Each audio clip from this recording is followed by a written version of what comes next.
Let me just get the door for you. Okay.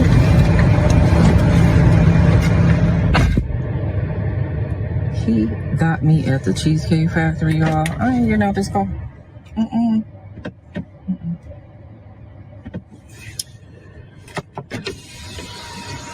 Yes.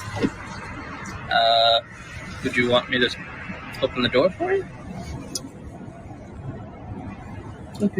Are you? You're recording me? Yeah. Yeah. This is the Cheesecake Factory. This is the Cheesecake Factory, y'all. What's the problem with that? This is a chain restaurant. Who takes someone that looks like this to a chain restaurant? You want to talk about it? I'm fine with talking about it, even in front of them. Oh, yeah, I want to talk about it. Yeah. Come on, get up on in the car. Yeah, we're going to talk about it.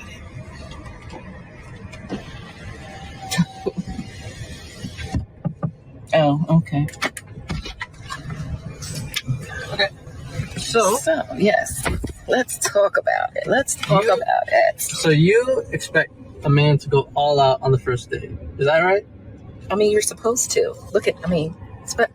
When you take out a beautiful woman and you're courting her, because I get courted. So you're courting her, right? You're supposed to take care of her. You're supposed to cover her. You're supposed to protect her, cherish her, treat her well, right? Yeah. That's what you're supposed to do. I agree. I went into this date as I expect, with the expectations for myself to keep you safe, to respect you, to pay for your food, of course, pick you up, of course, and just treat you like a gentleman, which I believe I have done. I mean, you've been pretty nice, but and then Cheesecake Factory. I, on the other hand, have certain expectations for a girl I go out with on the first date. I expect her to be respectful too.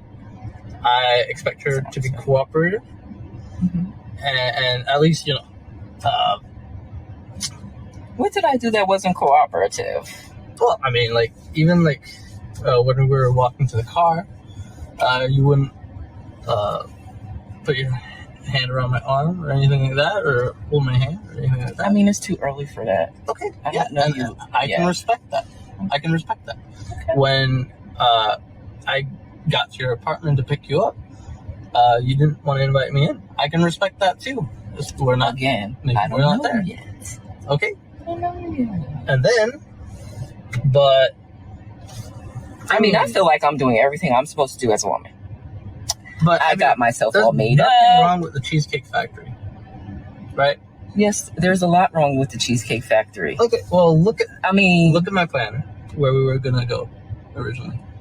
See, now that's where we should have went. All right there. Call him. No. What do you mean no? See, I specifically told you both yesterday and this morning that I'd come to pick you up at 4 p.m. Right? And I got to your place at 4 p.m. You didn't even come downstairs for another hour, and so I was waiting downstairs for an hour. Right? But I wasn't expecting for work to take me so long. I got home a little late, and like I said, I don't know you well enough to invite you up into my apartment, and that is not possible. And that's why I'm saying, I'm thinking, okay, if we're not there in the relationship to meet at your apartment, then maybe we're not ready in a relationship for such a nice fancy restaurant as Aria, especially if I'm paying for the whole thing, which I'm still willing to do. I would have been, but if we're late, I told you twice. It wasn't that late. We literally left your place at the time the reservation was supposed to be. And I specifically said 4 because maybe we could get there early and even have some time to get to know each other on the way there and while we're in the parking lot. I'm waiting for a reservation. We can still get to know each other. Isn't there another restaurant you can call that, equivalent to that? I literally you don't understand. Look at me. I cannot go in the Cheesecake Factory. There's nothing wrong with I will die. That's embarrassing. Listen, as I said, I have very specific certain expectations for this. I can tell it's not gonna be there. And maybe we're not right for each other. So respectfully, I'm gonna just drop you off at home. Oh no, he didn't. Yeah, I'm up. So you just want to call it a night? I mean, isn't there some kind of compromise or something? Ladies, can you believe this? I'm sorry, y'all. He just pulled out of the parking space. If I don't feel respected, I am not gonna go through with the rest of the day. Well, I mean, you are serious. You're really leaving. Yeah, I mean, you didn't want this place anyway, right? I mean, I understand that I was late. I understand that. I understand that I could have been a bit more cooperative. You made some good points. That's why I'm willing to compromise. Are you sure you want to go home? I don't have a lot of rules. I don't have a lot of expectations for a first date, but I've already set them, and you've broken every one. Oh my God. I'm sorry. We're dropping you off home. All right, whatever. Well, I mean, I guess I understand. You got to do what you got to do.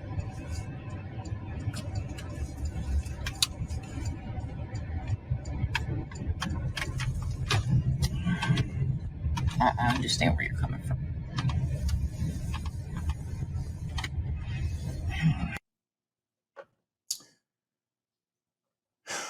Okay. All right. All right. So a couple things. First of all, we got to recognize the fact that this was a scripted event. This was a skit. This is an extreme exaggeration of what's going on these days. A lot of guys, they pedestalize women. And they bend so many rules. Like this guy, based on the script that they organized for this skit, he sounded as if he started to understand, well, you know, maybe we're not ready for each other, or maybe we're not right for each other. Bro, from the time that you got to the crib and she wasn't ready, she's not ready. That's her letting you know she's not ready for you. She's not ready to be on time for her man. Then the relationship is not going to work. And the sad part is a lot of women do this to themselves. There is a certain level of thoughtfulness to this skit where he explained that I asked you to be ready at a certain time so I could take you to the high-end restaurant that you like. Right. But because you didn't respect my instruction from the beginning, we ended up missing the reservation. So a lot of times these women do it to themselves, where even if you just was respectful from the beginning, you'll probably get what you actually wanted. But you decided to just totally dismiss the instructions from this man. Once a woman starts to dismiss your leadership, that's not the woman for you. So she ended up missing out on the entire situation that he had planned, because he actually had an experience that was to her liking. But because she disrespected the parameters from the beginning, she didn't get the chance to experience it. Because listen, high-end restaurants, a lot of times, guys, especially like on the weekends and shit, you can't just walk into a high-end restaurant, okay? You cannot just walk into a high-end restaurant. And since the pandemic and all that other shit, a lot of like service-based industries have been short-staffed, and certain other situation is causing a slight overcrowdedness with customers. You understand? So the thing is that if it's a halfway decent restaurant in a medium-sized city, forget the larger cities, halfway decent restaurant in a medium-sized city, understand? A medium-sized metropolitan area, you got to get reservations, bro. So if I'm a man and I tell you to be ready at a certain time because we going to dinner and you're not ready, you're messing up the entire situation. And that is an example of why, as men, we need to understand the position that we're in, where we have to lay things out. We have to lead. We have to set things up. And if she disrespects the parameters of what we set up, she has to be dismissed. She has to be dismissed. There's no waiting for an hour, bro. And on top of that, she's not even accommodating to say, it's my bad. I totally messed up. My job kept me early or late. Please come inside, have a drink, something while I get ready. Or, please let me, I live in this apartment complex and there's a really nice lounge area. Let me have you chilling there because I still got to get ready. If you give me a chance to make it up to you, something. I mean, because if it's a first date, maybe she doesn't want to like really let him into her house. But if she lives in an apartment building where there's a clubhouse or a game room or something like that, you'd be like, can you please, I'm sorry for being late. I'm this, that, and the third, but you could chill in here, and then I'll be ready in a half hour. I got to do my makeup real quick. Something to show that, hey, I messed up and I'm sorry. And in the meantime, maybe we can accommodate something. You get what I'm saying? But nothing. And then again, it's a skit, and it's an exaggerated expression of the truth. He's doing his best to be like a nice guy and a gentleman. He's going to open her door, and then she locks his door. She hit the door to his car, bro. So much disrespect, bro. But again, it's tough because it creates these narratives, man. It creates these narratives. This is why I tell you guys that whether these things are skits or not, when we watch these podcasts and these women are expressing themselves and they saying all these things, you have to remember that to a certain extent, you have to give every woman a clean slate when you meet them. You have to give every woman a clean slate when you meet them. Here's the reason why. Like I said earlier in the video, attraction is not something that you can necessarily control. Sometimes attraction could just be strong, right? To where whatever the person says, you're down for, because it's like, yo, I didn't even know I was attracted to short guys, or I didn't even know I was attracted to bald brown skinned dudes with sunglasses. You understand? So when I step in front of a woman, I have to give her a clean slate, because how she's going to behave with me might differ than how she relates or behaves to a whole bunch of other dudes. So I still have to approach her with a clean slate. And it's not even about giving her the benefit of the doubt. What it's about is giving her the opportunity to be a part of my world, because of my masculine identity, the experience with me is going to be different from every other man. And I have to respect and understand that fact upon meeting a brand new woman, because she's brand new to me. I don't care what she said on the podcast. I don't care what she did in that skit. I don't care what she did on her last 10 dates. I have to give her the chance to recognize who the fuck she's talking to. I have to give her the chance to recognize, oh shit, this is Miles Cunningham. I better straighten up and fly right. Now, chances are she still might fall into all the ways that she's used to. That is just a blessing in disguise, showing me that she's not the right woman for me. Because if she doesn't give herself the opportunity to recognize the man standing before her, the experience standing before her, then she doesn't get to go on the ride. And if she don't want to get to go on the ride, then she just can't be my woman. And that's fine. There's nothing wrong with that. But at least I don't have to waste my time. That's the blessing. I don't have to waste my time. I don't have to put out any extra effort to try to get her to comply or fit into my world. OK, and that's the problem with so many men these days. So many men think attraction is something that they can buy. So many men think attraction is something that they can, if I throw enough money at her, if I pull up in a sports car, if I take her to this, expensive restaurant, she's going to like me more and more and more. Let me tell you something. A woman can have sex with you and hate your guts. But she can say to herself, well, I like riding in the Lamborghini. I like chilling in his penthouse apartment. And I like the possibility of him paying my bills. So I'm going to have sex with him. But deep down, she don't like you. She's not even attracted to you. You understand? And that's the difference. That's why a lot of guys, a lot of these dudes, they got all this money and they just go through female after female because initially the female has an attraction to the lifestyle. But when she actually gets to know the man, couple of months, couple of weeks later, you call her up to set up another date and you're left on red. And then you wonder why. You're like, I thought everything was cool. The truth is she wasn't really feeling you. She wasn't really feeling you because you were trying to buy her attraction. You understand? As men, we got to be honest. See, the whole thing with honesty, it might reduce the number of women that are going to give it an opportunity, because most women, of course, they're going to flock to the guys with the sports cars. They're going to flock to the guys with the money. They're going to flock to the guys in the VIP section. They're going to flock to those guys. I get it. I understand it. And if you want to make that a part of your repertoire to bring the women in to help you to source more women, that's cool. But at some point, you have to be real with the situation and let her know that all of that flashy stuff is cool, but you got to get in tune with who I am as a man. And before you can bring a woman to be in tune with who you are as a man, you have to know who you are as a man. OK, so you have to know how to play the game for real, guys. You can't just keep trying to buy attraction. You can't keep trying to impress these women. The game is not about impressing a woman.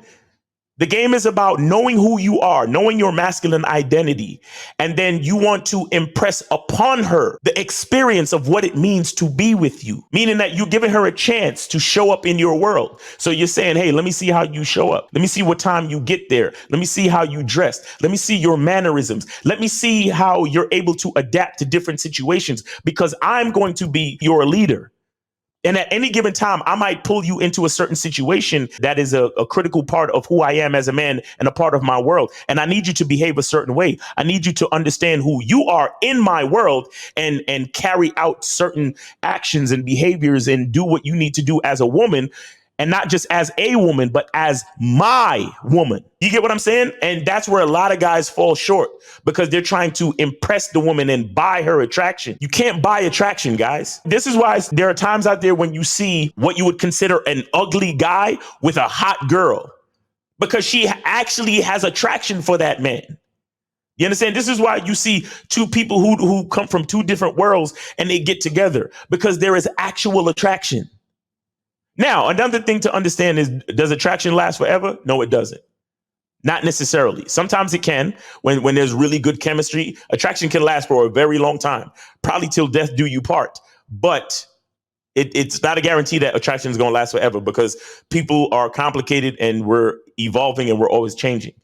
But the best connections are those connections that come from real attraction.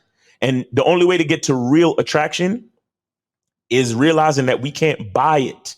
We cannot buy attraction. If a woman is more attracted to you because you took her to the more expensive restaurant, there's something wrong with that. If a woman is attracted to you because you spent more money on whatever it is, there's something wrong with that.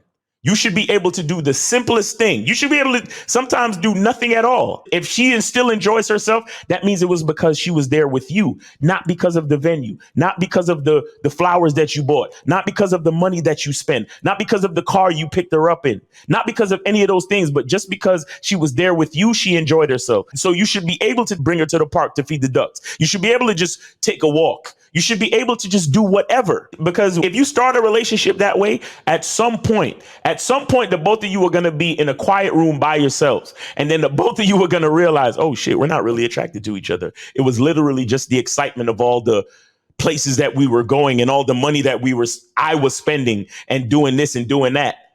That's what made things seem attractive. That's what made things seem exciting. But once all the excitement is gone, do we really like each other? And many times the answer is no. Many times the answer is no. All right, guys. So again, this video is a skit, and and real quick, I'm gonna get at you too, because she talking about, oh, a woman that looks like this, a woman that look like what? A woman that look like what? Look at she got the potato salad arms, almost got a double chin. I mean, she got what looked like some nice titties though. I ain't gonna, titties is nice though. You know what I mean? But look like what? What do you look like? What do you look like? You lucky you got took to Cheesecake Factory, bitch. Like, you know what I'm saying? Like, come on now. You lucky you got took to Cheesecake Factory. You understand? Shit, I should have took your ass to Applebee's or Chili's or something. You know what I mean? She should have, probably don't deserve nothing more than maybe Chipotle. She man, I would have took this bitch to Chipotle. You hear me? she couldn't, no extra guac for this bitch because she was late. Fuck out of here. Anyway, man, it's your boy Miles Cunningham. Hope you got something from this video. Hope you're having a great day. Be good to yourself, and remember, the truth is inside you. Peace.